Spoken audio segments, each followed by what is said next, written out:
ونستعينه ونستغفره ونعوذ بالله من شرور أنفسنا ومن سيئات أعمالنا من يهده الله فلا مضل له ومن يضلل فلا هادي له وأشهد أن لا إله إلا الله وحده لا شريك له وأشهد أن محمدا عبده ورسوله أما بعد فإن خير الحديث كتاب الله وخير الهدي هدي محمد صلى الله عليه وسلم وشر الأمور محدثاتها وكل محدثة بدعة وكل بدعة ضلالة وكل ضلالة في النار. يا أيها الذين آمنوا اتقوا الله حق تقاته ولا تموتن إلا وأنتم مسلمون. يا أيها الناس اتقوا ربكم الذي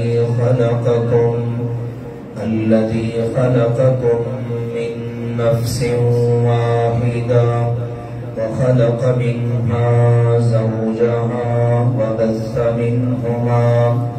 وبث منهما رجالا كثيرا ونساء واتقوا الله الذي تساءلون به والأرحام إن الله كان عليكم رقيبا. يا أيها الذين آمنوا اتقوا الله وقولوا قولا سديدا يصلح لكم أعمالكم ويغفر لكم ذنوبكم ومن يطع الله ورسوله فقد فاز فوزا عظيما. أما بعد فأعوذ بالله من الشيطان الرجيم. بسم الله الرحمن الرحيم. وإذ قال إبراهيم رب أرني كيف تحيي الموتى قال أولم تؤمن قال بلى ولكن ليطمئن قلبي قال فخذ أربعة من الطير فصرهن إليك ثم اجعل على كل جبل منهن جزءا ثم ادعهن يأتينك سعيا واعلم أن الله عزيز حكيم. اللہ سبحانہ وتعالی نے ارشاد فرمایا وَإِذْ قَالَ إِبْرَاهِيمُ، اور جب ابراہیم علیہ السلام نے فرمایا اللہ کی بارگاہ میں دعا کی، التجا کی، عرض کی رب ارنی کیف تحیی الموتى، اے میرے رب مجھے دکھا تو صحیح تو مردوں کو کیسے زندہ کرے گا. قال اولم تؤمن، اللہ نے فرمایا کیا آپ کا اس پر ایمان نہیں ہے؟ قال بلا، عرض کیا اللہ کیوں نہیں، ایمان تو ہے. ولكن ليطمئن قلبی، اور میں یہ اس لیے چاہتا ہوں تاکہ میرا دل مطمئن مطمئن ہو جائے. قال فخذ أربعة من الطير فصرهن إليك. فرمایا پھر اس طرح کریں 4 پرندے لیں اور خوب ان سے مانوس ہو جائیں.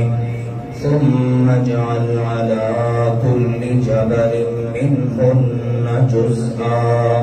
پھر ان میں سے ہر پرندے کا ایک ایک ٹکڑا، ایک ایک حصہ اور جز ہر پہاڑی پر رکھ دیں. ثم ادعوهن، پھر ان کو آواز دیں. یأتینک سعیا، وہ آپ کی طرف دوڑتے ہوئے آئیں گے. وَاعْلَمْ أَنَّ اللَّهَ عَزِيزٌ حَكِيمٌ، اور جان لیں کہ بے شک اللہ تعالی بہت غالب اور تمام تر حکمتوں کا مالک ہے. اللہ کے خلیل سیدنا ابراہیم علی نبینا وعلیہ الصلاۃ والسلام، اللہ کے عظیم المرتبہ پیغمبر کہ جن کی سیرت طیبہ ہم سب مسلمانوں کے لیے بہترین نمونہ ہے. قدم قدم پر بے شمار اسباب موجود ہیں. پتہ چلتا ہے کہ ایک مسلمان کی، اللہ والے کی زندگی کس طرح اللہ کی فرمانبرداری میں گزرنی چاہیے. اس سے قبل ہم نے سیدنا ابراہیم علیہ السلام کے عقائد و نظریات اور پھر انہی عقائد و نظریات پر استقامت کے نتیجے میں والد، قوم، قبیلہ، برادری، پورا معاشرہ، اس سے جو انہوں نے مناظرہ کیا، ٹکر لی اور ان کے سامنے اپنا نقطہ نظر رکھا اور استقامت کا پہاڑ بنے رہے. حتیٰ کہ قوم نے جب ان کے پاس ابراہیم علیہ السلام کے دلائل کا جواب نہ رہا تو دھمکیوں اور اسی طرح سے آگ میں پھینک دینا، ملک بدر کر دینا، اس قسم کے ہتھ کنڈے استعمال کیے، لیکن سب میں ابراہیم علیہ السلام کامیاب اور کامران ٹھہرے.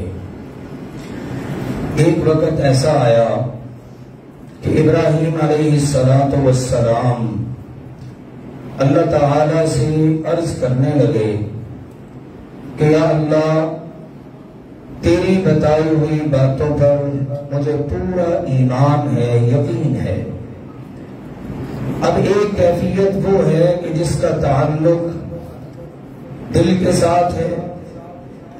اگر وہ کیفیت بھی ایک مسلمان کو، انسان کو نصیب ہو جائے تو وہ سمجھ لیں کہ ایمان کی معراج کو پا لیتا ہے. اور وہ کیفیت ہے اطمینان قلب کی. ایمان، یقین، یہ تو ہر ایک کو حاصل ہو سکتا ہے. کلمہ ہر شخص پڑھ کر مسلمان کہلا سکتا ہے، لیکن یہ جو دل کا اطمینان ہے، اس اطمینان قلب کا صرف اسی کو پتہ ہے جس کو یہ نصیب ہوتا ہے. پھر جس کو یہ نصیب ہو جاتا ہے پھر اس کی دنیا کی زندگی اور ہی طرح کی ہوتی ہے. اس کا اللہ کے ساتھ تعلق، بس اللہ کے ساتھ وفا، اللہ ہی کا بن کے جینا. یہ اللہ نے مسلمانوں کو بھی بتایا کہ ایک نسخہ ہے. اگر تمہیں بھی اطمینان قلب چاہیے تو ایک کام کرو. وہ کیا ہے؟ الذین آمنوا وتطمئن قلوبهم بذکر اللہ، الا بذکر اللہ تطمئن القلوب. اللہ نے فرمایا وہ لوگ جو ایمان لائے وہ یاد رکھیں کہ ان کے دلوں کو اطمینان اللہ کے ذکر میں ملے گا. اللہ تعالی کا ذکر کرتے رہیں گے، دل کو سکون، قرار، اطمینان، دل کے اندر جو اللہ کی طرف سے ایک خاص کیفیت کہ جس کی وجہ سے بندہ اپنے رب سے جڑا رہتا ہے، اور پھر دنیا کے اندر کسی قسم کا کوئی لالچ، کوئی خوف، کسی قسم کی گھبراہٹ، کسی قسم کا غم، یہ چیزیں پھر اس پر اثر انداز نہیں ہوتی. اللہ نے کہا ایمان والوں کو دل کا اطمینان اللہ کے ذکر میں ملے گا. اور اگلا جملہ پتہ کیا ہے؟ الا بذکر اللہ تطمئن القلوب. فرمایا خبردار رہو، دلوں کا اطمینان ہے ہی اللہ کے ذکر میں. نہ موسیقی میں، نہ راگ میں، نہ گانے میں، نہ ناچ میں، اس قسم کی فضولیات میں نہیں. دلوں کا اطمینان ہے اللہ کے ذکر میں. لیکن چونکہ انبیاء کا درجہ بہت بلند ہوتا ہے، اللہ سبحانہ و تعالی ان کو اپنی قدرت کی بعض ایسی نشانیاں دکھاتا ہے کہ جس کی روشنی میں وہ پھر اپنی قوم کے سامنے ساری باتیں کھل کر بیان کر دیتے ہیں. یہ کیفیت عام امتیوں یا انسانوں کو حاصل نہیں ہوتی. ابراہیم علیہ السلام یہ معراج پانا چاہ رہے ہیں. دیکھیے نا، جب ہمارے پیارے نبی کریم صلی اللہ علیہ وسلم کو اللہ نے اسراء اور معراج کا سفر کروایا. اسراء بیت اللہ سے بیت المقدس کا سفر رات میں، اس کو کہتے ہیں اسراء. اور جو زمین سے آسمانوں کا سفر ہوا اس کو کہتے ہیں معراج. دیکھیے اسراء ہوا نا، اس میں اللہ نے بتایا سبحان الذی اسرا بعبدہ لیلا من المسجد الحرام الى المسجد الاقصى الذی بارکنا حولہ لنریہ من آیاتنا. پاک ہے وہ اللہ جس نے اپنے بندے کو رات کے وقت مسجد حرام سے بیت المقدس مسجد اقصی تک سیر کرائی، سفر کروایا. اس سفر کا مقصد کیا تھا؟ لِنُرِيَهُ مِنْ آیَاتِنَا، تاکہ ہم ان کو اپنی قدرت کی نشانیوں میں سے کچھ نشانیاں دکھا دیں، تاکہ ان کو دل کا اطمینان نصیب ہو جائے. ابراہیم علیہ السلام نے عرض کیا وَإِذْ قَالَ إِبْرَاهِيمُ رَبِّ أَرِنِي كَيْفَ تُحْيِي الْمَوْتَى. عرض کیا اے میرے رب مجھے دکھا تو صحیح یہ جو میرے دل میں اطمینان کی کیفیت ہے یہ کیسے پیدا ہوگی. ایمان تو ہے، یقین تو ہے کہ تم مردوں کو زندہ کرے گا. یہاں پر ایک دلچسپ بات نوٹ کیجئے. ایک مطالبہ موسیٰ علیہ السلام نے بھی کیا تھا. ان کا مطالبہ کیا تھا؟ ان کا یہ تھا اللہ میں تجھے ہی دیکھنا چاہتا ہوں، اللہ تو مجھے اپنا آپ دکھا. یہ ایمان سے متعلق، اللہ پر ایمان ہے. کہا اللہ تو مجھے اپنا آپ دکھا. ابراہیم علیہ السلام کہتے ہیں اللہ جو ایمان کا اگلا رکن ہے نا، آخرت پر مردوں نے اٹھنا ہے، تو مجھے وہ منظر دکھا. دیکھو انبیاء کے سوالات. موسیٰ علیہ السلام کو جواب کیا ملا؟ لن ترانی.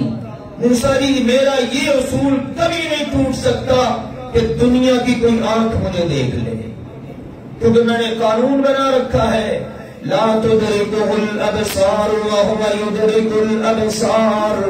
دنیا کی کوئی نظر اللہ کو نہیں پا سکتی. کوئی آنکھ اللہ نے ایسی بنائی نہیں جو اللہ کو دیکھ لے. اللہ سب کو دیکھتا ہے.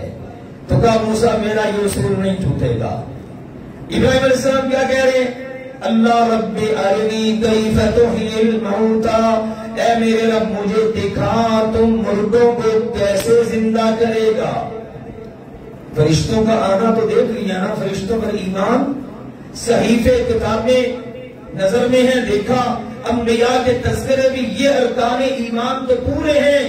لیکن یہ مرنے کے بعد اٹھنا، یہ اللہ، یہ آخرت، یہ تقدیر، یہ سب غیر کی چیزیں ہیں۔ ایک نبی نے اللہ کو پوچھا، اللہ اپنا آپ دکھا۔ دوسرے نبی کہہ رہے اللہ یہ دکھا مردوں کو کیسے زندہ کرے گا۔ اب یہاں پر اللہ تعالی نے ایک معجزہ رونما فرما دیا۔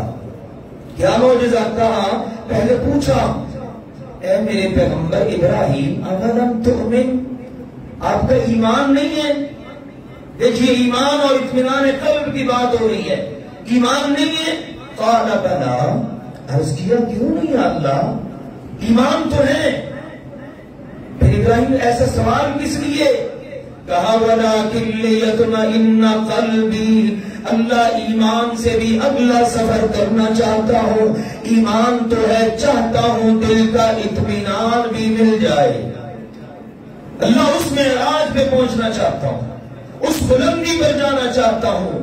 اللہ تعالیٰ کو یہ ادا پسند آئی، فرمایا اللہ نے چلو پھر سفر شروع کیجئے، اس طرح کریں فَخُذْ أَرْبَعَةً مِّنَ الطَّيْرِ، 4 پرندے لے لیں، 4 پرندے، فَصُرْهُنَّ إِلَيْكَ، ان کو ذبح کریں، ان کی سریاں الگ الگ کر لیں، گوشت سب کا بنا کر، حتیٰ کہ قیمہ بنا لیں، قیمہ بنا کر 4 پرندوں کا قیمہ ایک جگہ جمع کر کے آپس میں سارے کو مکس کر دیں، ایک دوسرے میں بالکل مکس ہو جائے، کوئی فرق نہ رہے یہ اس پرندے کا یہ اس کا ہے، مکس کر کے اس کے 4 حصے کریں، 4 پہاڑیوں کے اوپر لے جا کر رکھ دیں اور اپنے مقام پر تشریف لے آئیں۔ لیکن یاد رکھنا ہے آپ نے یہ ساری کی ساری چیز کو، ان کو جس وقت آپ نے ذبح کرنا ہے اس سے پہلے نوٹ کر لینا ہے، ان پرندوں کے پر کیسے ہیں، جسامتیں کیسی ہیں، ان پر کلرز کیسے ہیں، فَصُرْهُنَّ إِلَيْكَ، اس میں یہ پیغام ہے ذبح کرنے سے پہلے ہر ایک سے پوری طرح مانوس ہو جانا ہے، تاکہ جب یہ دوبارہ زندہ ہونا تو آپ پہچان سکیں ہاں یہ تو وہی والا پرندہ ہے۔ چلیے کیجئے فَصُرْهُنَّ إِلَيْكَ ثُمَّ اجْعَلْ عَلَىٰ كُلِّ جَبَلٍ مِّنْهُنَّ جُزْءًا، یہ کریے اور ہر پہاڑی کے اوپر ایک ایک ٹکڑا رکھ دیں، اور رکھنے کے بعد اپنے مقام پہ تشریف لائیں، تشریف لے آئے اور آ کر ان کی سریوں کو اپنے ہاتھوں میں پکڑ لیا، 2 ایک ہاتھ میں 2 دوسرے ہاتھ میں، اب پکڑا، حکم ہوا ثُمَّ ادْعُوهُنَّ، چلیے آواز دیجئے ان کو۔ ابراہیم علیہ السلام نے آواز دی، اللہ نے کہا یَأْتِینَکَ سَعْیًا، وہ اڑ کر نہیں آئیں گے بلکہ قدموں پر چلتے ہوئے بھاگتے ہوئے آئیں گے۔ لیجیے اللہ کی قدرت، دیکھتے ہی دیکھتے ان سب کا جو قیمہ تھا، وہ جو انہوں نے بنایا اور ٹکڑے رکھے، اس میں ہلچل پیدا ہوئی اور وہ سارے کا سارا اپنے اپنے حصے کے ساتھ جڑا، پرندے تیار ہوئے، بغیر سریوں کے دوڑتے ہوئے پرندے آ رہے ہیں۔ ابراہیم علیہ السلام نے جس وقت سری آگے کی، اگر اس پرندے کی سری نہیں ہے نا، اس نے اس کے ساتھ جڑنا گوارا ہی نہیں کیا، اس نے کہا نا جی اس کے ساتھ نہیں، جو میری سری ہے نا وہ آگے کرے، اس کے ساتھ جڑوں گا۔ جب اس کے ساتھ آگے کیا وہ جڑ گیا۔ وَعَلَمْ أَنَّ اللَّهَ عَزِيزٌ حَكِيمٌ، یہاں پر اطمینان قلب ملا، علم کی معراج ملی، جان لیا، پتہ چل گیا کہ اللہ زبردست ہے، تمام تر حکمتوں کا مالک ہے، وہ سب کچھ کر سکتا ہے۔ لیجیے اب یہ اطمینان ملا، اب جب اطمینان ملتا ہے تو دعوت دینے میں بھی مزہ آتا ہے۔ ہمیں کیوں مزہ نہیں آتا؟ اس لیے کہ ہمیں اطمینان نہیں ہوتا، ہمارے پاس ٹھوس دلائل نہیں، ہمارے پاس استقامت کی دولت نہیں، لہذا ہمارے لیے دعوت دینا مشکل ہو جاتا ہے۔ لیجیے اب اطمینان ہوا، ابراہیم علیہ السلام، ان کے علاقے کا رواج یہ تھا، لوگ غلہ لینے کے لیے بادشاہ کے پاس جاتے تھے، ضرورت پڑ گئی، غلہ ختم ہو گیا، ابراہیم علیہ السلام نے 2 گھوڑے اٹھائے اور چل پڑے، نمرود کے دربار میں پہنچے، لوگ غلہ لے کے جا رہے ہیں، یہ فرسٹ ٹائم پہنچے، پہلی مرتبہ۔ جس وقت بادشاہ نمرود کے دربار میں پہنچے نا، تو اس کو کہا اللہ سبحانہ و تعالیٰ کے دیے ہوئے مال میں سے ہمیں بھی دو. اس نے تو پہلی بار سنا کہ کون سا اللہ, کون اللہ؟ وہ تو سمجھتا تھا میں رب ہوں, اپنے آپ کو سجدے کرواتا تھا. فرسٹ ٹائم اس نے اپنے دربار میں اللہ کا نام سنا, اور اللہ کے نام پر لینے کے لیے کون آیا کھڑا ہے؟ کون؟ ابراہیم علیہ السلام. دیتا اللہ ہی ہے, طریقہ بھی اللہ ہی بتاتا ہے. ایسا کیوں نہیں ہو گیا؟ اللہ کہتا ہے ابراہیم تم گھر میں بیٹھو میں ہی دیتا ہوں. واحد اعظم تھے. اس مسئلے کو سمجھ لیجئے. لوگ اس قسم کی چیزوں کو دلیل بنا کر عقیدہ توحید سے رخ موڑنے کی کوشش کرتے ہیں. یاد رکھیے, ایک ہوتے ہیں اسباب, دوسرا ہے مسبب الاسباب. اسباب کو, مسائل کو استعمال میں لانا توحید کے منافی نہیں ہے. ہاں, اسباب پہ توکل کرنا. اس نمرود کے پاس گئے نا, تو ہی دے سکتا ہے, دے دے, نواز دے مجھے, بھر دے میری جھولی, یہ شرک ہے. اس کو بھی جا کے کیا کہا؟ تجھے بھی کس نے دیا ہے؟ اللہ نے. اللہ کے دیے ہوئے میں سے مجھے بھی دے دے. یہ ہے اسباب. توکل اس پہ نہیں. دے گا ٹھیک ہے, نہ دے گا تو نہ صحیح, دینے والا تو اللہ ہے نا. مسبب یعنی اسباب کو, وسائل کو حکم دینے والا, بروئے کام لانے والا وہ اللہ ہے. توکل اعتماد اس پر, اور پھر آپ نے اسباب کو استعمال کرنا ہے. آپ دکان پہ بیٹھتے ہیں, کبھی نہ سمجھے بیٹھتا ہوں تو رزق ملتا ہے. آپ کا یہ ایک ذریعہ ہے. میں آ کے بیٹھتا ہوں, دکان کھولتا ہوں, اس دکان کو چلانے والا کون ہے؟ میرے پاس گاہکوں کو لانے والا کون ہے؟ نہ بیچنے والا کون ہے؟ رزق وسیع کرنے والا, کم کرنے والا کون ہے؟ صرف اللہ. یہ عقیدہ سمجھیے. کبھی بھی کسی اور کو رب نہ سمجھیں. اور جب اس نے سنا نا کہا, اس نے کہا ہے میرے علاوہ اللہ رب کون ہو سکتا ہے؟ بات چیت شروع ہو گئی, گفتگو شروع ہو گئی. اللہ تعالیٰ نے ذکر کیا ہے أَلَمْ تَرَ إِلَى الَّذِي حَاجَّ إِبْرَاهِيمَ فِي رَبِّهِ أَنْ آتَاهُ اللَّهُ الْمُلْكَ.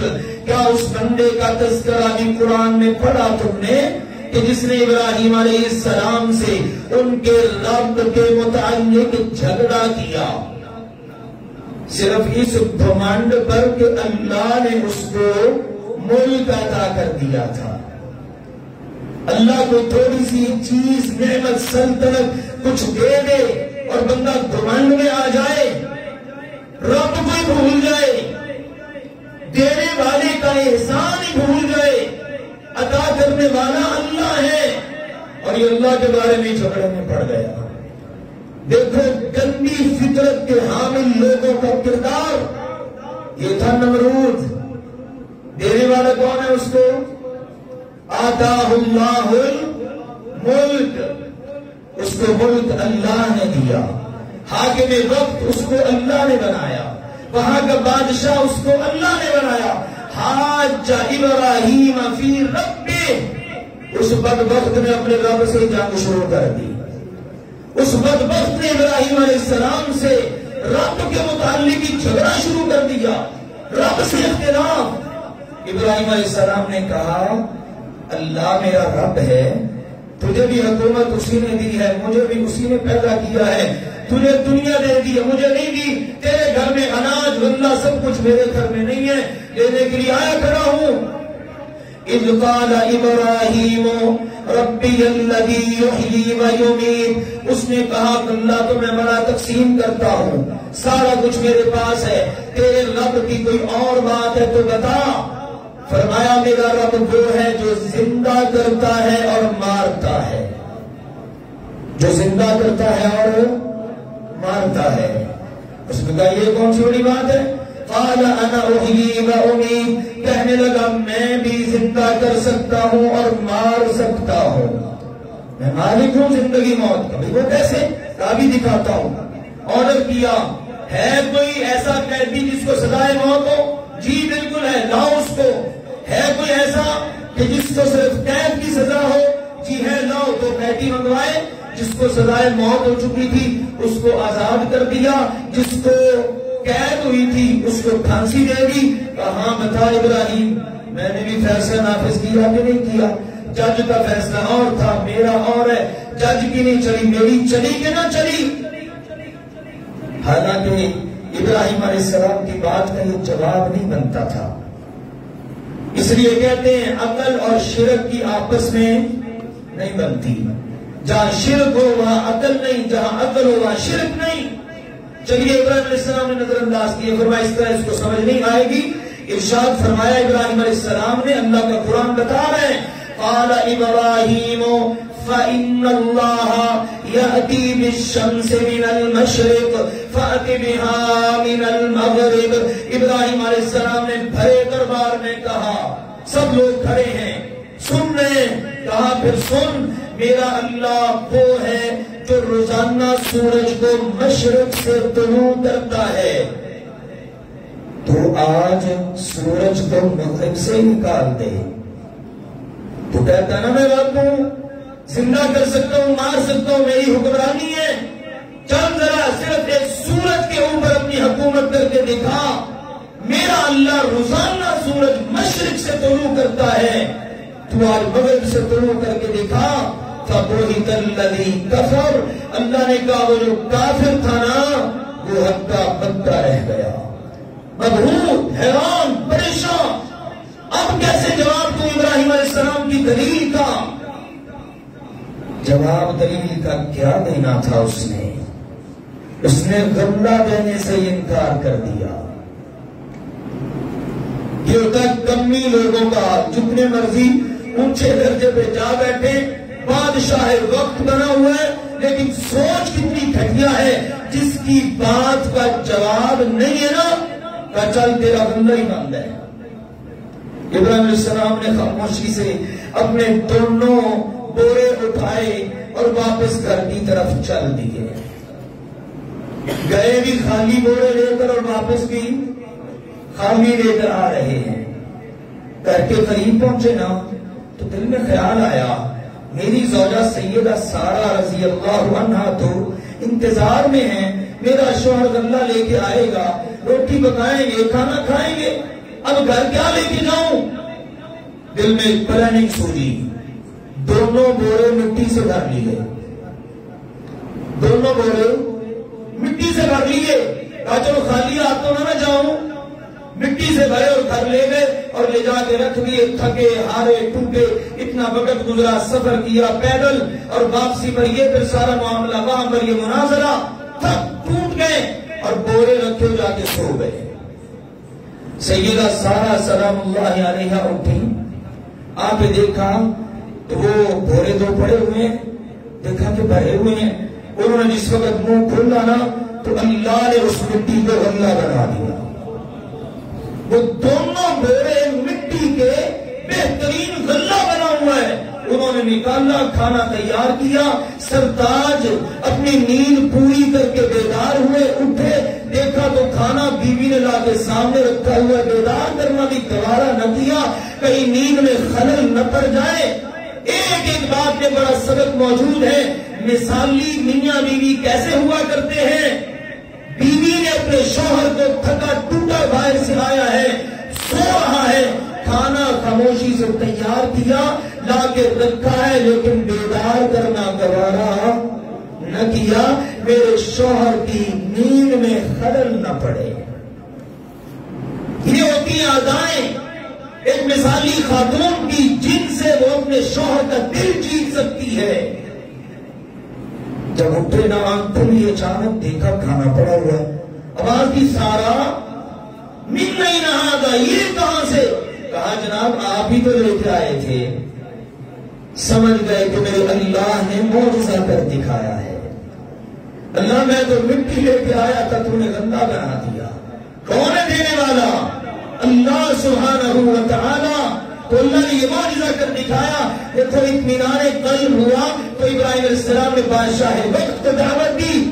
اس کے بعد پھر اللہ نے بادشاہ نمرود کے پاس ایک فرشتہ بھیجا، اس نے ایک دن دعوت دی، اللہ پر ایمان لیا، نہ مانا، دوسرے دن پھر دوسری بار دعوت دی، اللہ پر ایمان لے آ، نہ مانا۔ پھر تیسرے دن دعوت دی، اللہ پر ایمان لے آ، وہ پھر نہ مانا۔ پھر فرشتے نے پیغام دیا، چل تو اپنے لشکر جمع کر، ہم اپنے لشکر لے کے آئیں گے۔ اس نے اپنے لشکروں کو اکٹھا کیا، ساری فوج، ساری آرمی، ساری سیکورٹی ادارے، فورسز سب جمع کی، کھلے میدان میں آیا۔ عصر کے بعد کا وقت تھا، اللہ کی قدرت کے پورے لشکر پر اللہ سبحانہ و تعالی نے مچھروں کو بھیج دیا، اور سورج کو کہا اوٹ میں ہو جا، غروب نہیں ابھی ہونا، اوٹ میں ہو جا۔ سورج اوٹ میں ہوا، اللہ کی قدرت، مچھر اس آرمی، فوج پر، نمرود پر، سب پر حملہ آور ہوئے۔ ایک مچھر کو ہوگا کوئی فدائی، وہ سیدھا نمرود کی ناک کے ذریعے دماغ میں۔ بعض ہوتے ہیں نا ایسے فدائی، وہ ایسی جگہ کا انتخاب کرتے ہیں کہ جہاں سے اللہ کے دشمن کو کہیں بھاگنے کا موقع نہ ملے۔ اس نے دماغ پر حملہ کیا، اب ادھر وہ اللہ کا ذکر کر رہا ہے، دماغ کے اندر اس کو اطمینان مل رہا ہے، اور نمرود کو دورے پڑ رہے ہیں۔ اور دورے بھی اس قسم کے کہ اللہ تعالیٰ نے بندوبست کی، ایسا کروا دیا۔ امام ابن کثیر علیہ الرحمہ نے البدایہ والنہایہ میں یہ واقعات ذکر کیے ہیں، اور ان سے پتہ چلتا ہے کہ دیکھو وَمَا يَعْلَمُ جُنُودَ رَبِّكَ إِلَّا هُوَ، تیرے رب کے لشکروں کو تیرا رب ہی جانتا ہے۔ فرعون پہ کبھی خون کا عذاب آیا، کبھی مینڈکوں کا عذاب آیا، کبھی چوہوں کا عذاب آیا، طرح طرح کے اللہ نے عذاب بھیجے، اور نمرود کی فوج پر اور خود نمرود پر مچھر کا عذاب۔ سنو، جس کا غرور جتنا بلند ہوتا ہے، اللہ توڑنے کے لیے بھی اتنا چھوٹا انتظام کرتا ہے۔ نمرود کا غرور آسمانوں سے باتیں کر رہا تھا، میں رب ہوں۔ اچھا، اللہ نے کہا تو اتنا بھی نہیں ہے کہ مچھر کو اپنے دماغ سے ہی نکال سکے۔ اگر رب ہوتا تو مچھر کو ناک سے دماغ میں جانے ہی نہ دیتا۔ کیسا رب ہے؟ مچھر چھوٹا سا ناک سے داخل ہوا، عموماً کیا ہوتا ہے، ایسی جگہ پر مچھر ویسے ہی مر جاتا ہے، پار ٹوٹ گیا کوئی مسئلہ، لیکن اللہ کی قدرت دیکھیے، ناک سے داخل ہو کر دماغ میں، اور سارا تلی والا ایریا، اور وہاں پر بھی وہ مرا نہیں، بلکہ وہاں پر وہ حرکت کرتا ہے، ہل جل کرتا ہے، ٹیکا لگاتا ہے، اللہ کا ذکر کرتا ہے۔ تو بادشاہ سلامت، ان کو دورے پڑتے ہیں، علاج معالجے کے لیے حکماء اکٹھے ہیں، اللہ نے بندوبست کیا، اللہ نے کہا مچھر تو اندر محفوظ ہے، اس بدبخت کے سر پر جوتیاں مارو، ہتھوڑے مارو، انسان ہو کر، گندے نطفے سے پیدا ہو کر رب کی کبریائی والی چادر کو ہاتھ ڈالتا تھا، تو اسی کے اندر ذلت آمیز موت سے دوچار ہوا۔ تو اللہ نے قانون بتا دیا، وَاللَّهُ لَا يَهْدِي الْقَوْمَ الظَّالِمِينَ، جو ایسے ظالم ہوتے ہیں نا، اللہ پھر ان کو کبھی ہدایت نہیں دیتا۔ یہ ابراہیم علیہ السلام کے واقعات، یہ ہمارے ایمان کی آبیاری کے لیے اور ہمارے دلوں کو اطمینان بخشنے کے لیے یہ سیرت طیبہ ہے، بڑا عظیم الشان پیغام ہے۔ اللہ سبحانہ و تعالیٰ کی بارگاہ میں دعا ہے، جس عظیم پیغمبر کی سیرت کا ایک پہلو زندہ کرنے کے لیے ہم قربانی جیسا عظیم الشان فریضہ ادا کرتے ہیں، اللہ زندگی انہی کے نقش قدم پر چلتے ہوئے ہم سب کو گزارنے کی توفیق عطا فرمائے۔ وآخر